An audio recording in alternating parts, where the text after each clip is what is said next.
So this is called consequentialism, which says that if your end is good, then that is going to be a good act. For example, demonetization. For example, sudden imposition of lockdown during COVID-19.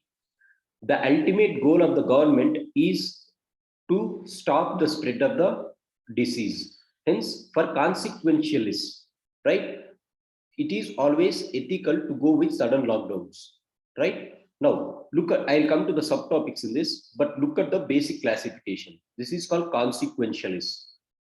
For non-consequentialists, who are these non-consequentialists? For them, it is not your output which is going to determine whether an action is ethical or not. It is not your end product which is going to determine whether an action is right or wrong. Rather, it is the means.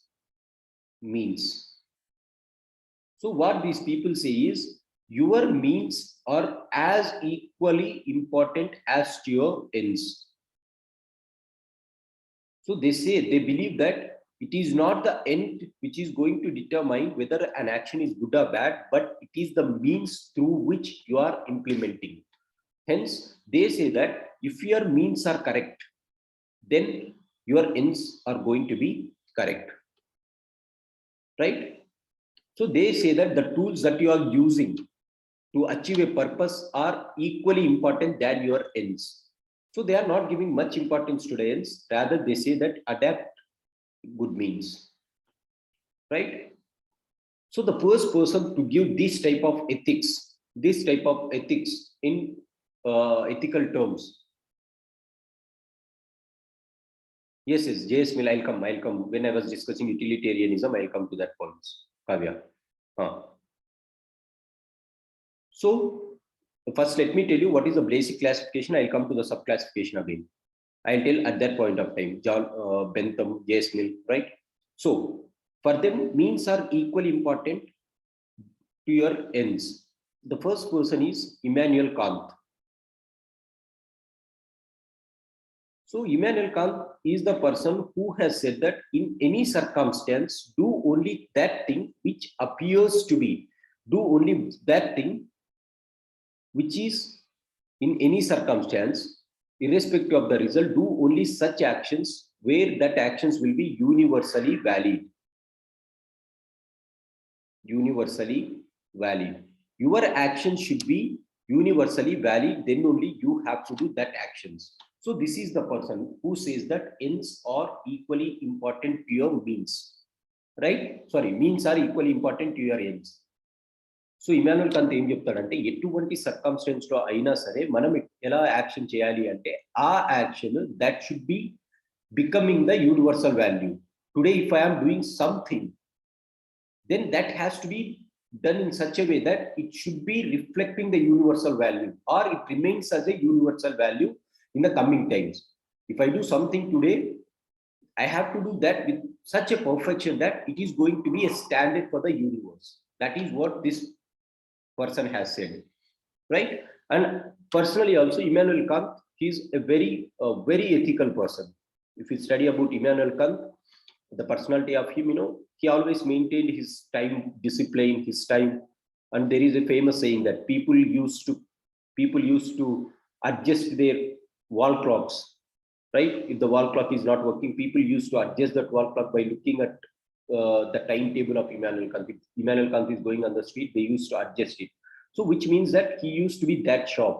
So that is the personal conduct, and he says that means are equally important to ends. That is Immanuel Kant. Equally is in the Indian context, it is Gandhiji.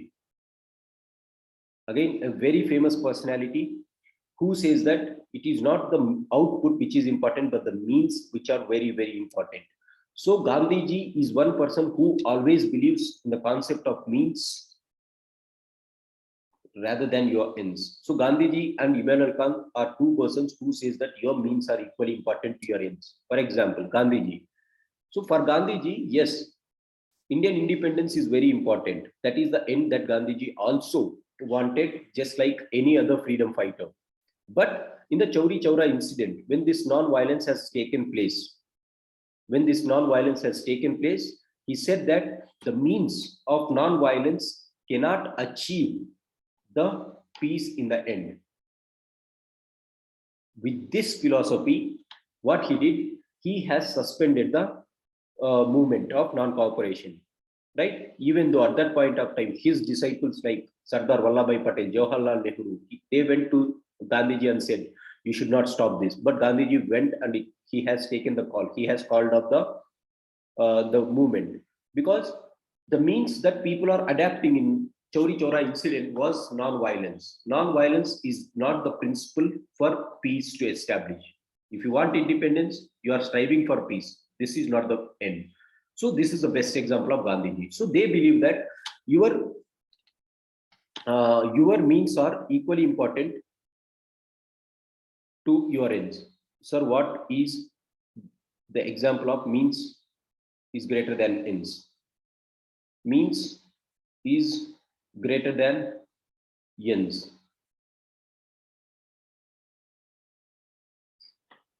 So at times your means is equally important. Say for example, if we were not qualifying in the exam, we have studied continuously for days and days, but if our end result is not the same way in which you are expected, right? Still, if your means are good, if you are striving for 1 year, 2 years continuously, if the means are good, that is, if you have maintained that consistency in your preparation, even though the end is wrong thing, or even though in the end, if you fail, unfortunately, still the action is ethical, because the means that you have adopted is a very ethical means, which means the consistency in your preparation. Consistency is again one ethical means, right?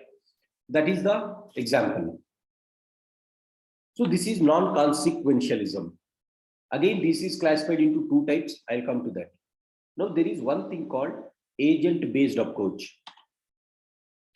Agent-based approach says that irrespective of whether an action is based on consequences or whether it is based on non-consequences, they say that rather than going and judging an action based on the output or based on the means, judge an action with the intention of the individual. Intention of individual. Whether the individual is doing or following his conscience. That is his inner feeling.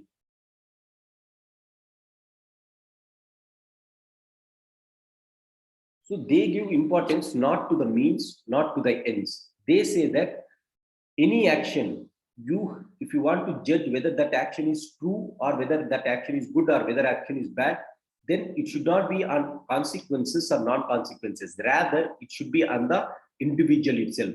With what intention that the individual has performed that action, right?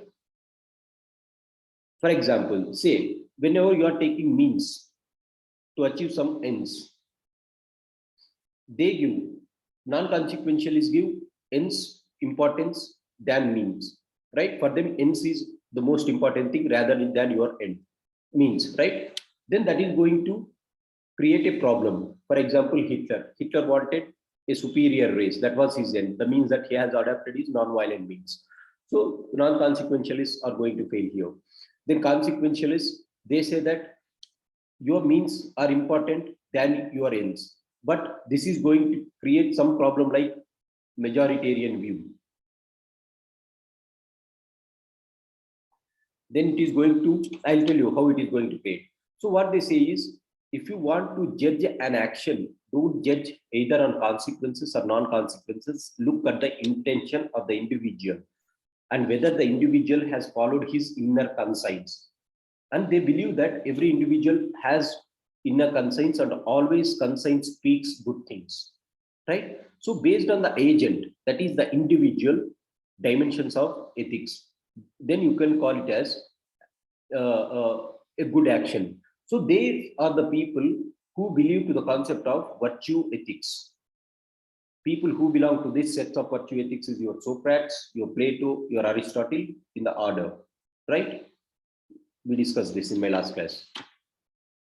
So they are the people who says that ultimately it is the individual context or individual intention which is going to determine. So speaking just as a quick revision, I said in general, the classifications of ethics or the theories of ethics is classified into three types. One is consequences, the second one is non-consequences, third one is agent-based approach. Consequences, they are more bothered about the ends. Non-consequentialists, they are worried about the means. For virtue-based ethics or agent-based ethics, they believe in the individual intention rather than the consequences or non-consequences. Based on these three principles, you can say whether an action is going to be right or wrong. Now look at this. I am saying you are determining an action, whether that is right or wrong. So more or less, your dimensions of ethics are also a component of determinants of ethics. Whether an action is right or wrong, that is called determinant. That is going to depend on which type of ethical principles that you are applying, which type of theory you are applying. If you are applying consequentialism, that might be right. If you are applying non-consequentialism, that might be wrong. The same ethical value, the same action might be right or wrong based on the consequences of ethics also. Hope you got the relation now. Essence has relation with consequences. Sorry, this is not consequences, dimensions, right?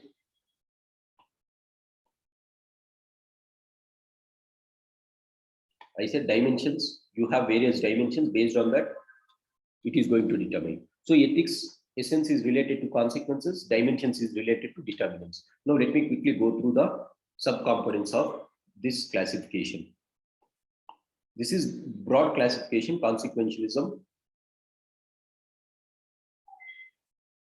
Now look at this. Again, consequentialist. I said the propounder of consequentialism is Machiavelli. And now again, this consequentialism is going to determine by, or it is divided into three types. One is utilitarianism, egoism, the concept of Sarvodaya. Now, what is utilitarianism?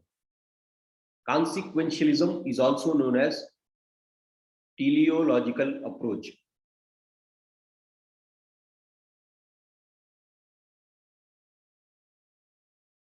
Teleo means end, right? Consequentialism is also known as teleological. So more or less both have the same meaning, right? Teleological ethics means consequential ethics. Now, this consequentialism was classified into three types. One is utilitarianism, the second one is egoism, and Sarvodaya. How this classification was done? This classification was done based on how many people or what percentage of people are going to be benefited from your end result. I said consequentialism is about end, right? When you are speaking about it as an end, then how many people are going to be benefited in this end? Based on that, this classification is done. I repeat, consequentialism is one ethical principle which says that based on your consequences, an ethical action can be set right or wrong. Now, in this consequentialism, in the end product, how much it is going to benefit to which section of community it is going to benefit. Based on that, consequentialism is classified into three types. The first classification in this is utilitarianism, right? Utilitarianism. Whenever you come across the term ism, I said it is ideology. The study of ideologies is called isms. Utilitarianism is the study of the idea of utilitarians. What is utilitarians? They believe that maximum benefit to maximum number of people. Maximum benefit to maximum number of people. This is the principle which they believe. What does this mean? Whenever you are doing an action, that action should result in the benefit of maximum number of people. I repeat, whenever you are doing an action, that action will be ethical only if it is benefiting maximum number of community, right? This is called utilitarian principle. The end should be favoring to the majority.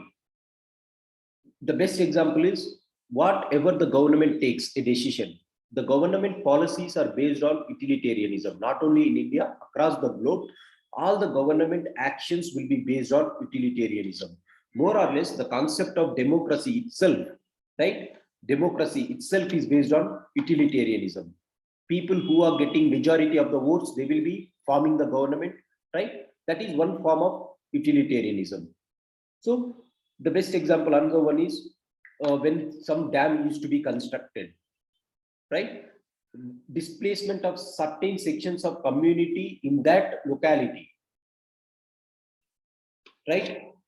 That should be done because that dam is going to benefit maximum number of people. So utilitarians think that, okay, you have to do an action because that is going to benefit maximum communities. And the benefit of this utilitarianism approach, I am saying, I hope you understood this. The benefit of this utilitarian approach is governments, all the governments across the globe, they make decisions based on utilitarianism. And the third thing is, even the modern day concept of democracy, right? Even the democracy is based on utilitarianism, that is winning the elections, first past post the system, right? That is based on utilitarianism concept. It is very simple to take the decision. If you are following utilitarianism, you have to just ask how many people are supporting, how many people are opposing. If majority says it is right, then go ahead. So it is the shortest way to take the decision, right? This is the first principle called utilitarianism. So the propounder of utilitarianism is Bentham. So there was one Western thinker called Bentham, Jeremy Bentham. So he is the person who has given utilitarianism concept, right? Again, there was one more person, Bentham's disciple, known as J.S. Mill.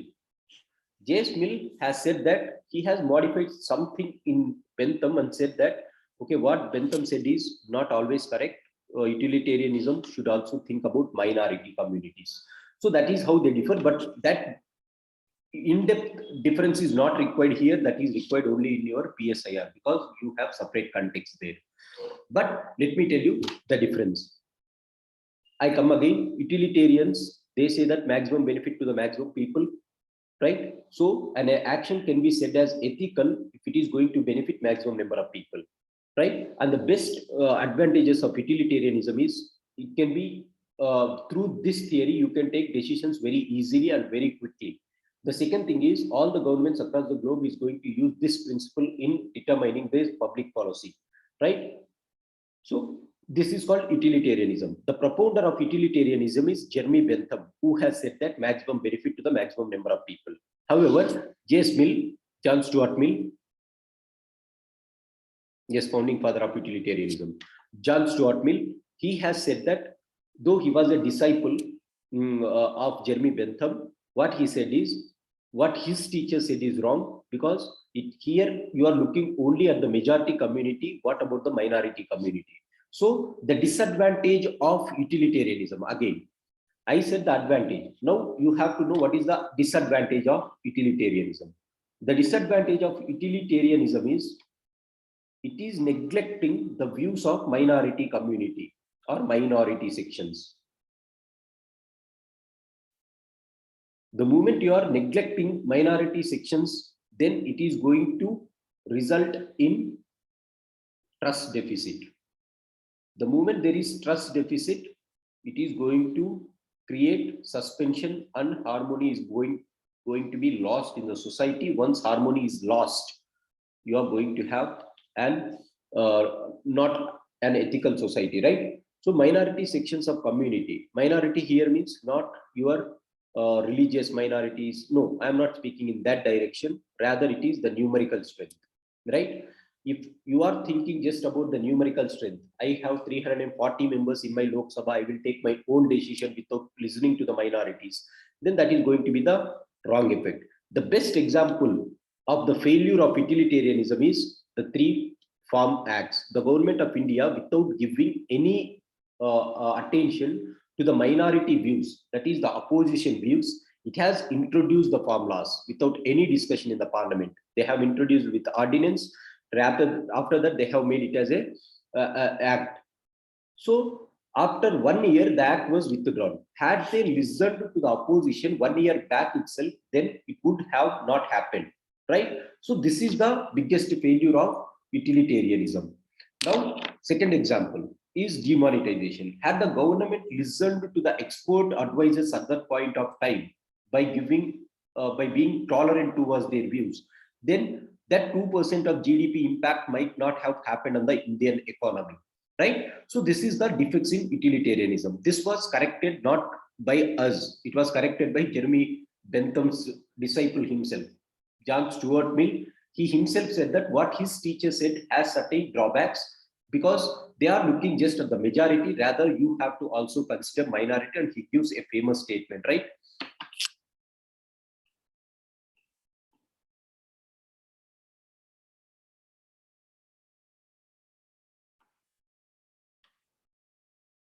So he says that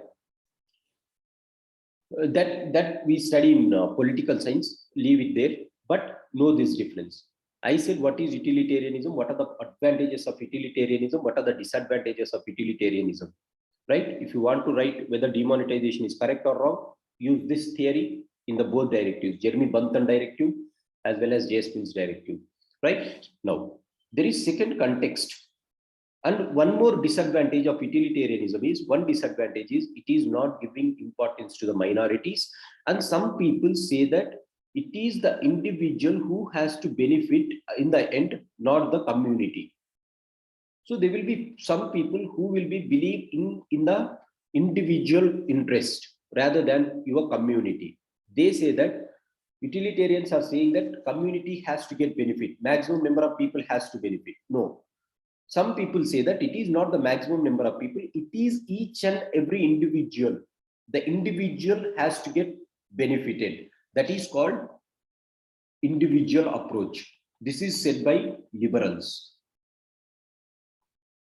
So this gave rise to the next concept called egoist. Egoist, the term itself says, ego means myself, me, plus ism. Egoism means the idea which is propounding about me, right? Which means individual should be at the center of actions. Whatever the government is taking, it has to be taken, the decision has to be taken by considering the individual approach. For example, free market economy.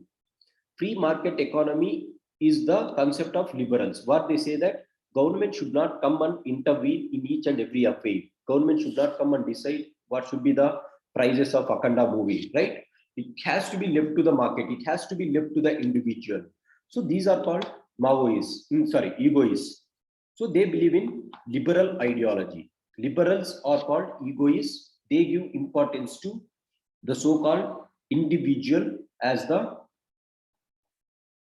prime factor rather than the community. Utilitarians go with community, egoists go with the individual. Utilitarians is related to somewhat communism and socialism. Egoism is related to somewhat liberalism. Whatever the principles that are there in the liberalism, like Adam Smith, right? Adam Smith says free market economy. So you can write those free market, government should not intervene into this. So for them, it is doing by them, then that action is called an ethical action.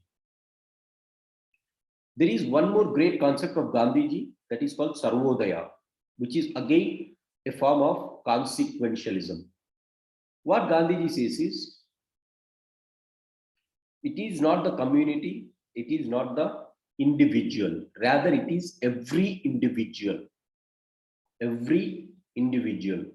Now, egoism is saying that a particular individual, it is looking from individual perspective, from my perspective, from your perspective, that's it. What Gandhiji says is, it is not utilitarianism, it is not egoism, rather it has to be Sarvodaya. Sarvodaya means it has to be inclusive of every section, majority, minority, and every individual has to be a part of it. So Sarvodaya is a mixed concept of these both, egoism and utilitarianism. So utilitarians, both utilitarianism, majority, minority plus egoism, it is Sarvodaya concept given by our Gandhiji. So consequences, look at this. Again, Sarvodaya means your output has to be good for everyone. Either it is a majority community, whether it is a minority community, right? And that is how Gandhiji did during his Indian national movement, the Gandhian phase. He has included each and every sections of community. What moderates did, they were confined only to the elites. What the extremists did, they also confined their movement to the urban areas. But what Gandhiji did, he has moved, he has involved all the sections of the community, irrespective of whether they are belonging to rural areas or urban areas. So that concept is called Sarvodaya. By the end, what Gandhiji says is your consequences should benefit the community. That is, it should benefit all the people, all the sections, not just the utilitarians or not just one individual per se, as said by liberals. So then that concept is called Sarvodaya concept, which is a consequences. Then if your action is lifting up all these communities, then that is an ethical action as per Sarvodaya concept. So this is the classification in consequentialism. I'll tell about this non-consequentialism tomorrow, but let's have a quick look at what we have discussed in consequentialism. I have written the same thing. Consequences, it is based on the effect of or consequence. What is the consequence? An action can be determined right or wrong by saying that the consequence. Non-consequentialism, irrespective of the consequence, one has to do an act because an act itself has intrinsic value.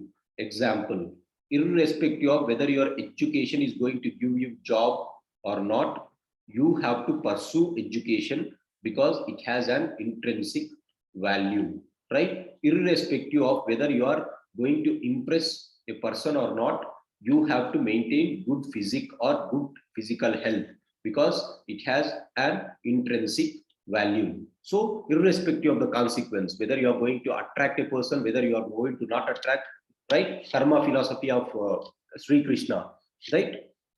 This is a thing, non-consequentialism. So consequence again classified into utilitarianism. Egoism is also known as individualism, which is also known as liberalism. And then is common good approach, that is called Sarvodaya concept. Sarvodaya is called common good, good of all. Utilitarianism, for them, an action is ethically good if it brings maximum benefit, maximum good to maximum number of people. The demerits in this is happiness is a narrow way. So communism says communitarians, they have confined happiness to very narrow way. If it is good for everyone, then it will be good for everyone. So they think that if it is good for majority, it is good for all. So this is a narrow perception about an action. So egoism, maximum good for an individual. Here, maximum good for maximum people, but here it is an individual. Individual is the core philosophy here, seen in court verdicts. For example, individual rights are given priority over social morality, right? More often, egoism or individualism is found in court verdicts. Next, common good approach. It is an interlocking relationship between individual and community, right? So individualism and communalism, this is one end, this is one end. Your main concept is Sarvodaya, that is individual plus community. Goodwill of all and welfare of all. Good for all and welfare of all is called Sarvodaya concept, right? This is what consequentialism is classified. Just remember, there are only three things: utilitarianism, the second one is egoism, the third one is Sarvodaya concept. Utilitarianism, again, Jeremy Bentham principle, which says that maximum good to maximum people, which is again opposed by his disciple called J.S. Mill, who says that you should also consider about the so-called minority sections also. Minority views are also equally important.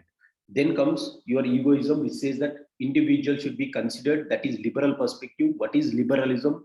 Liberalism is believed on the core principle of individual at the center, right? Whatever the court verdicts or whatever the liberal principles, free market economy that is going to happen, that is based on liberal principles. Common concept, common good approach is Sarvodaya. So whenever they ask a question or case study, the best way to write is you can take the help of all these three things.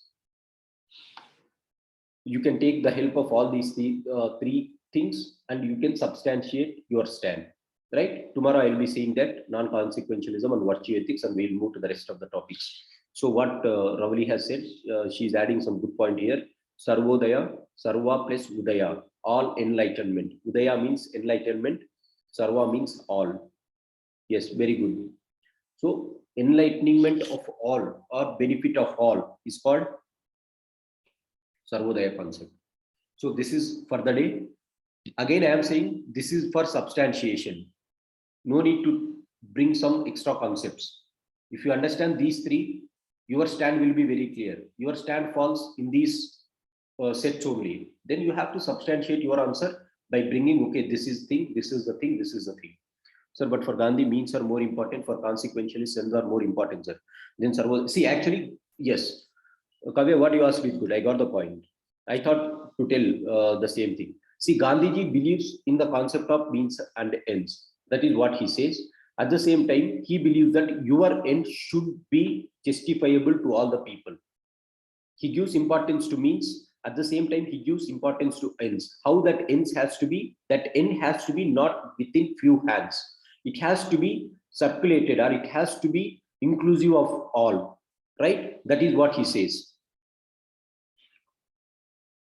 Then Sarvodaya, see, that is what I said. Gandhiji just, Sarvodaya means he is not a consequentialist. He gave this concept of Sarvodaya that in the context of Indian independence. What he says is Indian independence should not just considered as a independence of few. It has to be of all.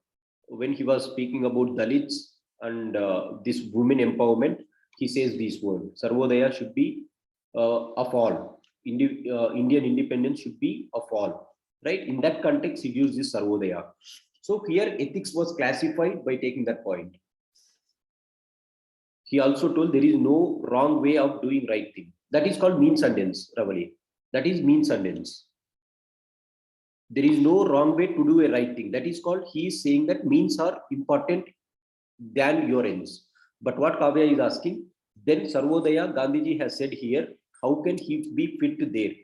He has said both things. One is your means are equally important.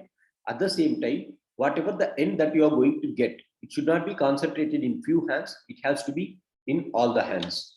That is the thing. Any other question?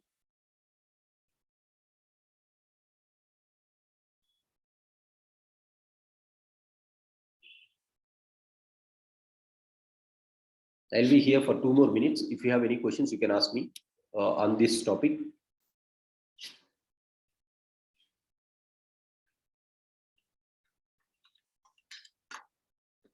Yes, Gandhiji said both means and ends are important. He says that means are as equal as to your ends.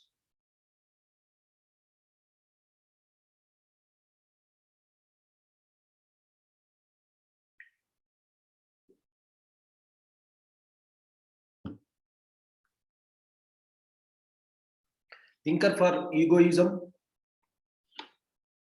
In the economy, thinkers like Adam Smith, who has propounded free market economy, who says that government should not intervene. Right? Adam Smith is one person.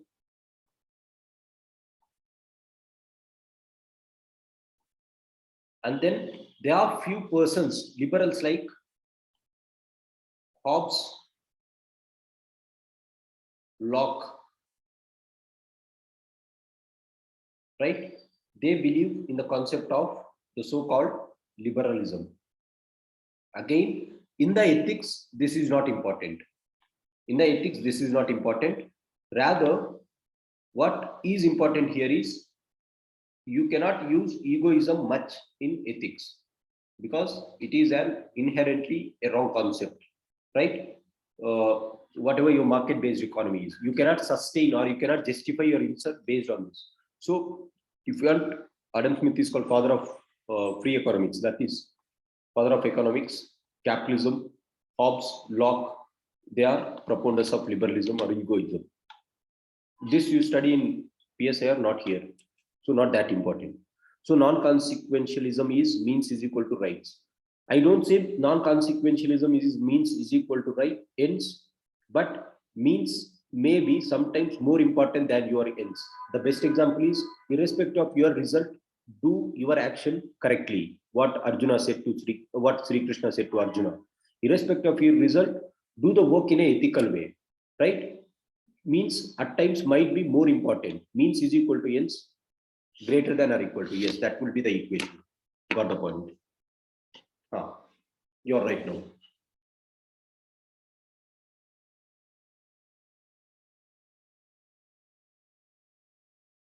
Again, why to study all this? For substantiations. Take a stand, substantiate with this. You have to use these things. Utilitarianism, as per utilitarianism, this is correct. Why? In case studies, they will ask which is correct and which is wrong. Give merits and demerits. You have to write only in this perspective.